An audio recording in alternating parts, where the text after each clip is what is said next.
Mag-a-abroad naman kami, kala mo yung multa ng practice na natin sa kanya. Toyo talaga eh. Wala akong hair niya. Meron sa diyan. Meron mo na.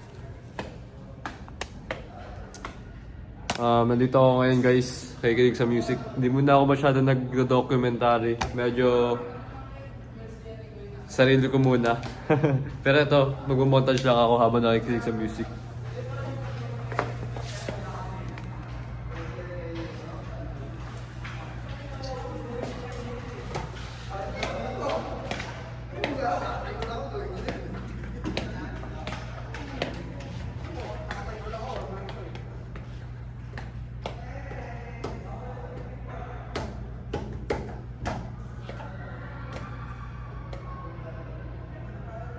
Oh my gosh, ads bro.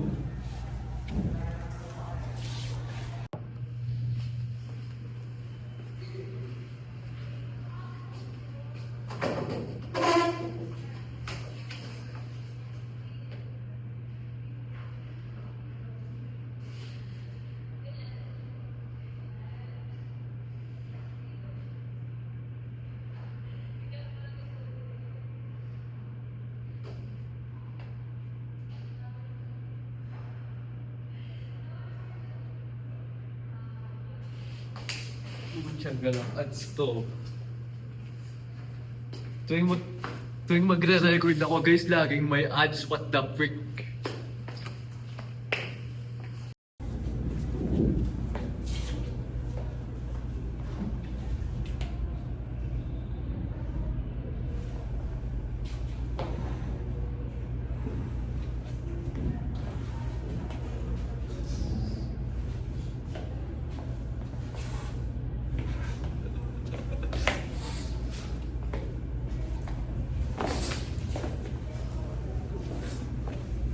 This is my tula na nagngangalang Beauty and the Dust.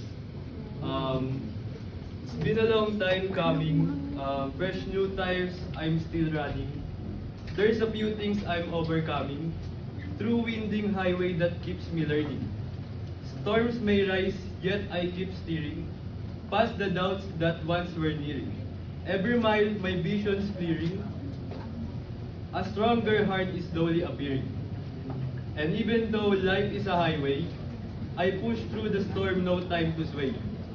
Through the highs and lows that the journey sends, I move ahead and rise again. Well, here I come, and I'm so not scared. Got my pedal to the metal, got my hands in the air. Through winding highway that keeps me learning, a few things I've faced, yet I keep returning. Fresh new tires feels amazing. It's been a long time coming. My journey is shining. Thank you.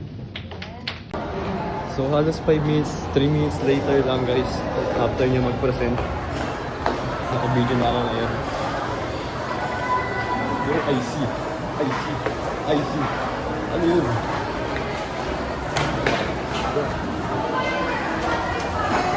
Pupunta ako kapag guys. Feeling ko wala naman gagawin right now. Kakain muna ako kung pwede kainin gabi naman tayo ng ano. Tapos na rin naman topic namin eh. Yung mga tira na lang. Oh my gosh, puro binabang mga kanila. Mas kinabahan pa ako doon eh. Lang, stop rolling ko muna. Squeeze na yung project guys. The freak. Uwi na kagad ako bro. May practice doon sa PE. Uwi ka ng practice sa PE bro. Oh my gosh. Oo ba? Stop rolling muna. Work tayo right now guys. Dito na natin yun, bahala sila. Nakita ko na yung openings eh. Ang ganda ng thumbnail ko bro, about sa 6-7. Yun vanilla na may halong pagka-atmospheric pa rin siya yung thumbnail na yun. So, nakita ko na yung opening. Hindi natin papakawalan yun. Bro, taas na community at likes ko sa YouTube. Naunahan pa yung Facebook ko. Isang, oh gosh, ay dito pala. Wait lang guys. Hello guys, already 1:11 or 1:12 na ata ngayon. We did good kanina. We did good, we look good. Medyo pangit lang ng body movements natin. Medyo inaantok ako. Ayoko muna mag-edit right now kasi unahin muna natin yung tulog para mas meron tayong creativity. Pag ano natin, tutulog muna ako siguro kahit mga 3 hours. 1 na ngayon, so mga 2 or 3 nagigising na ako. Nirecord ko rin pala yung ano niya. Bro, ang weird ko dun. Ang weird ko sa part na yun.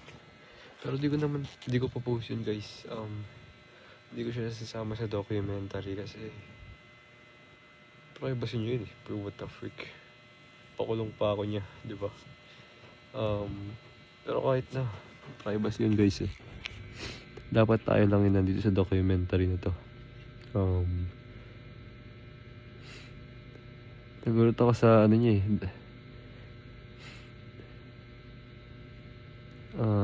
Nung siya na, tinititigan ko siya eh. Medyo tumitingin-tingin siya sa audience. Alam niya nakatingin ako sa kanya eh. Hindi pwedeng hindi niya alam eh.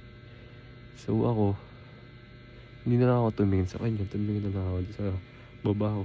Habang nakikinig, habang nakikinig sa kanya. Baka kasi kabahan eh. Pero magaling. Feeling ko medyo parang kinabahan siya kanina. Pero she did a great job bro. Malupit niya. Malupit yung aura. Hindi basta-basta matitibag yung aura bro. Ba't naman titibagan, di ba? Hindi, I mean, matibay siya, kumbaga composed. Describe ko lang guys. Ba't naman titibagan bro? Di ko naman siya kaaway. Magkakampi nga kami, di ba? Tsaka I love her, I support her kahit di na kami nag-uusap bro. Sana matupad lahat ng mga pangarap niya, mga gusto niya. Yun lang guys. Baka akalain nyo kasi porket nagkaganon. Kumbaga hate ko na siya. No bro, no. Hell na. Kaya nga nagkaganon dahil sa akin. Dahil sa akin bro.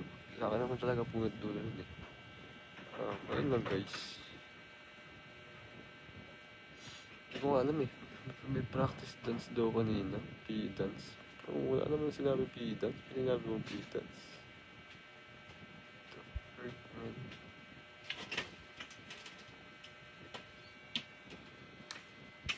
May wired ko.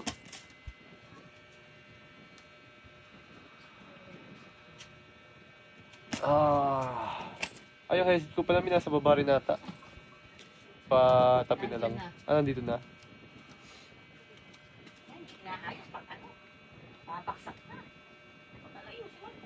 Nakita ko na yung opening ng breakthrough ko.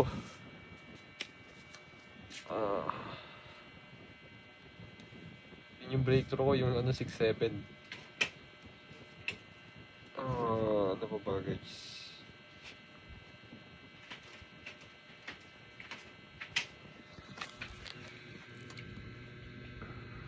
Hindi ko masyado natandaan yung... Hindi ko masyado inintindi yung ano niya. Inintindi ko pero... Tinitignan ko siya. Kaya ako nga na-record para intindihin ko dito ngayon.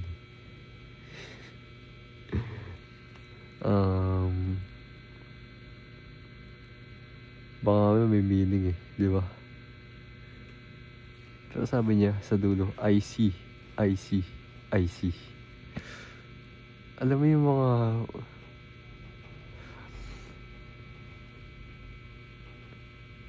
Magaling tong taong to guys. Tong si Star. She's shining bro. Yan yung mga journalist eh. Bro, may background eh. Ako nga, nagpatulong pa ako kay GPT bro. Pero I got the idea. Kailangan lang natin. Pero kung wala si GPT, may idea tayo eh. Nandun yung idea natin eh. Pero, paano mo siya i-reform? Paano mo siya lalagyan ng foundation? Paano mo siya i-build unti-unti, di ba? Doon ako mahihirapan. Paano ka rin magko-construct ng words? Di ba? Kung walang si GPT. Siyempre, magre-research ka ng mga words. Tulad nung na-discover ko na website kapon, yung rhyme words ba yun? Maghanap ka ng mali, makatunog ng appearing. Disappearing yung ano, di ba? Parang mga ganun. Ganun siguro gagawin ko kung ano yung GPT. Mas madali si GPT guys eh. Ano ba tawag nun? Siya na kusa nagre-research, di ba? Binibigay niya na lahat in a seconds. In a minute, bro. Yun nga lang, yun yung downside ng GPT guys, ng AI. Medyo naging reliant, nag-rely tayo ng masyado sa AI na nag-aano yung utak natin, unti-unti nag-slow, hindi nabibuild, di ba? Kumbaga reliant din eh, nag-rely na lang tayo kay AI. Pero ayun guys, feeling ko nakita ko na yung breakthrough ko. Yung mga ganong thumbnail, half vanilla thumbnail siya tulad ng mga cartoon YouTuber na sila Pepe San. Mga pambatang channel talaga yun eh. Ako feeling ko malapang Christian PHP. Di ba? iShowSpeed. So inaluan ko siya ng 50% ng ganun. Then 50% ng yung atmospheric ko. Ito ako, atmospheric. Then ito yung 50% na vanilla style. Tingnan nyo nga, umaga nga yung ano eh, hindi siya gabi. Siguro kung ako gagawin kong gabi yun, then medyo bluish. Na parang ganyan, na mahamog, foggy siya. Hindi pala yun. Kailangan pa natin maging vanilla friendly. I don't know guys. Kailangan natin pag-aralan eh. Naging outdated na yung pinag-aralan natin dati. Kumbaga nag-perform well tayo ng 2024. Medyo nire-reinvent lang natin ng 2025. How about ngayon 2026? Pag-aralan ulit natin yung another breakthrough natin. Isipin mo bro, tataas ang views, hindi 100 days yun Nagwa 1M bro, parang sila kong TV, what the freak. Ang daming bata sa Pilipinas. Ang lulupit. Ayun lang guys, pre-humble din pala, pre-humble bro, oh my gosh. Tas yung quiz pa, ang dami kong kakabisaduhin, men. Ayoko namang masiro. Kokote ko guys, mahina na. Kailangan natin matulog na maaga lagi. Kagabi, di tayo nakatulog na maaga. Halos 1:20 na ata tayo nakatulog, I don't know. Hindi rin pala ako masyado nakapag-documentary kanina masyado guys. Kasi nga, gusto ko muna yung sarili ko. Nag-scroll lang ako. Like normal lang ulit. Wala munang parang documentary na ganun ginagawa natin today. Hindi naman ako napagod bro. Gusto ko lang i-treat ulit yung sarili ko na alone time talaga. Kasi dito parang may kausap na ako eh. Alam mo yung alone time talaga. Yung ikaw lang talaga mag-isa, tahimik, diba? Peace. Nakikinig ka sa music mag-isa, walang video. Yun yung ginawa ko kanina. Yung mga binidyo ko parang late na yun eh. Yung mga binidyo ko kanina sa ako lang mag-isa sa room. Late na yun. Kumain na rin ako, hindi ko na rin binidyo nung tuna. Tuna ulit. Pero sarap talaga ng ano doon yung panada, men. Pucha ka lang, ang sarap, men. For only 25 pesos, guys. Ang sarap ng tuna na yun. GG's. Much siya, bro. Tapos madami pang tuna, tapos manghang pa. Oh, gosh. Oh, gosh, bro. So yun lang, guys. We do it scared ulit kanina. Hindi na ako takot, bro. So, kailangan natin ulit maghanap pa ng mga ibang kailangan natin gawin na takot tayo. Pero hindi pa eh. Nandun pa rin yung kape. May kaba pa rin tayo. So wag muna. Unti-unti natin. So nakapag-report na ako. Ang mahirap nun guys, magre-report ka lang ng English. Kaya nag-report ako ng Tagalog. Yun ang challenging dun. So siguro by next week, I hope tong goal na to guys, maging maganda yung vocabulary ng words natin sa English speaking, public speaking, impromptu, impromptu. Basta ako, the way na kung paano ka magsalita, guys. Hindi pa perfect, hindi pa maganda yung reporting natin. Pero we did good, ah. We did good, bro. Kailangan lang ng refinement. Kailangan lang ng walang kaba, walang pressure. Na-pressure ako ng konti dun eh. Pero sabi ko nga sa inyo, hindi ako nakakapal ng kaba nung tuloy-tuloy na. Hindi ko na nga nasama jokes ko, di ba? Hindi ko na siya naisip kasi tuloy-tuloy na eh. Para kung siya mo na siya may explain eh. So, ayun guys, matutulog muna ako siguro ngayon. I-update ko lang kayo sa araw na to. First Monday natin ng February. Tama ba? First Monday ba to? Kasi 9 na ngayon eh. Hindi yata to first Monday. Ay hindi. Oo, tama. First Monday to ng February, bro. So ayun guys, no? Ano kaya na-feel niya sa ano ko? Ba't siya pa rin iniisip ko, bro? Kala ko ba focus ka na? What the heck? 11:11 kanina.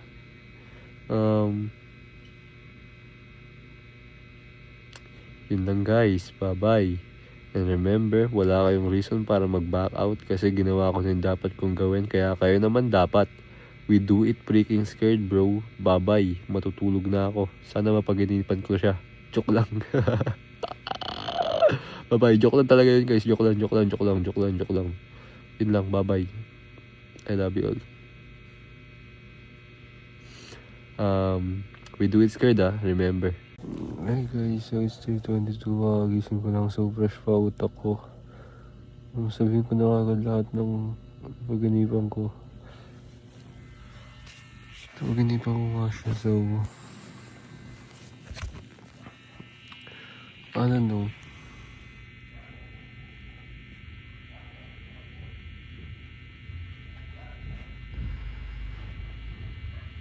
Basta sabi ko, inakap ko siya ng super akap. Kasi nag-test ko siya sa sunog habang nagsusulat siya. Nag-write siya ng part ng ano niya. Saan ko kung ano sinusulat niya.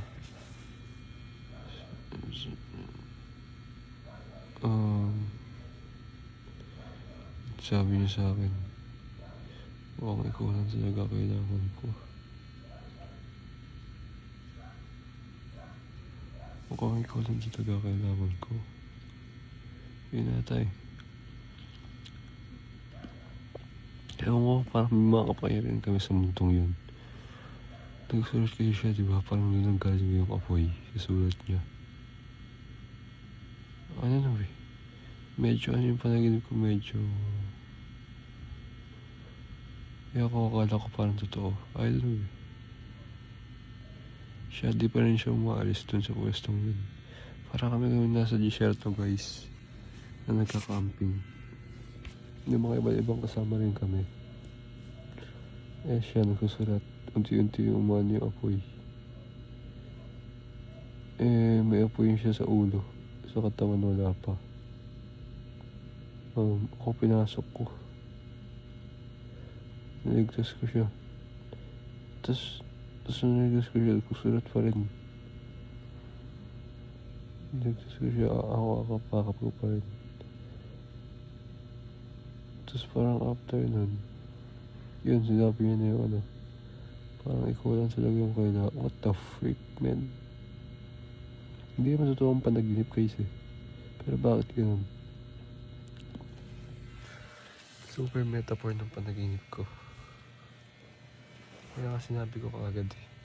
Kakagising ko lang talaga guys. As in,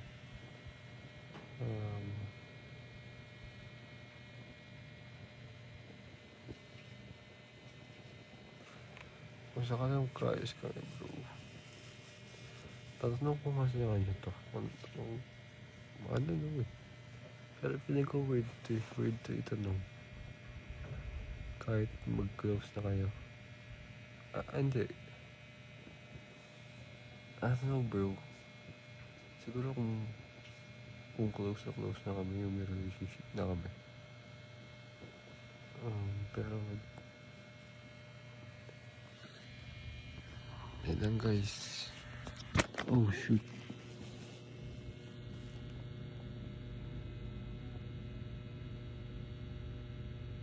Paano ka ba nagsimula yung sunog?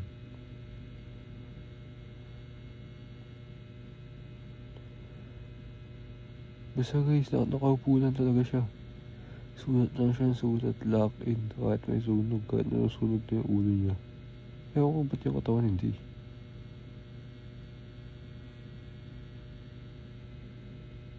Ewan ko, niligsas ko siya. Pap ko. Then yun na, tapos na, nagising na ako agad. What the frick, bro?